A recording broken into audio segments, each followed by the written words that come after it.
"Come on, let's go!" yelled Eric as he flew down the steps of his house. "I'm coming!" Tammy shouted as she jumped off the last step and ran to catch up with Eric. "We have got to go get Dad at the mine before it gets too dark," said Eric. "I brought the flashlight just in case we get lost," Tammy replied, "and if you will hurry up and get that saddle on Rusty, we can be off." "I got it. Climb on." "Ready?" "Yep." "All right, let's go, Rusty. Yah!" Now something you must understand about Eric and Tammy is that they lived in the mountains of Canada, where their father worked as a miner in the Cobalt mine. These mountains were known to be treacherous, and you had to know the trails like the back of your hand. If you were not careful, you could easily fall down crevasses which were foreboding to look upon. Worst of all, these mountains were given the reputation of being mountain lion country. Nevertheless, Eric and Tammy had traveled many times before with their father, and were not worried. After all, they had plenty of time to reach the mine before darkness fell, or so they thought. Slowly the sun began to sink, and the children realized that they were going to be in the dark pretty soon, and that they had better get some light. "Eric, get out your flashlight," Tammy reminded. Here it is, but it is awfully hard to turn on." "Hey, whoa!" But it was too late. The flashlight fell from Eric's hand and cracked on the sharp, jagged rocks alongside the path. "Oh, great," complained Eric. "Now we have no light." Trying to sound more confident than she was, Tammy directed, "We just have to find some shelter to sleep under for the night. Relax, I am sure we will be able to continue in the morning."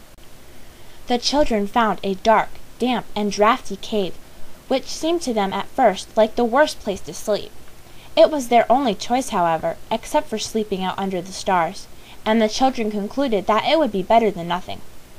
As they were beginning to get comfortable on the hard ground of the cave floor, a noise from somewhere in the back of the cave made them sit up at once. It was not Rusty neighing, for the sound seemed to fit a much bigger animal than Rusty. The sound came again, and chills went up and down the children's spines. What was it? As the moon became brighter, the children could see more of the cave. They soon found out what was making all the noise. In the shadow of the cave was a mountain lion, and it was the hugest mountain lion either of the children had ever seen. Tammy screamed. "Tammy, get out!" yelled Eric as he half shoved Tammy out of the cave. Eric at once turned and began throwing all the rocks he could find at the mountain lion, which was creeping closer.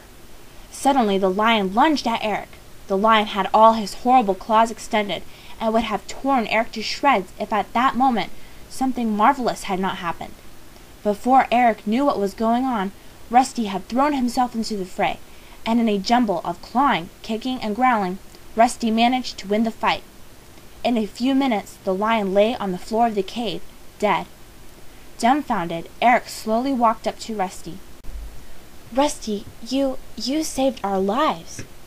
"Eric! Eric! Are you all right?" Tammy exclaimed, running into where Eric stood.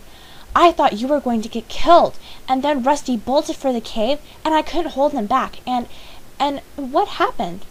"I say, Tammy, slow down. I'm all right, but Rusty killed that mountain lion and saved both our lives. He is the best and most loyal horse ever." "Well, I was about to give up hope of ever getting out of here when Dad showed up with a lantern and a gun. Mom had phoned the office and told Dad that we were coming to get him, and when we didn't show up, he began searching for us. Dad, you're here!" Eric ran and grabbed his dad so hard his dad nearly fell over. "Wow, Eric, what happened here? Are you all right?" his dad exclaimed in amazement. "I'm fine, Dad, really. But I'll tell you, we have got one of the bravest, most loyal horses and friends you could ever imagine.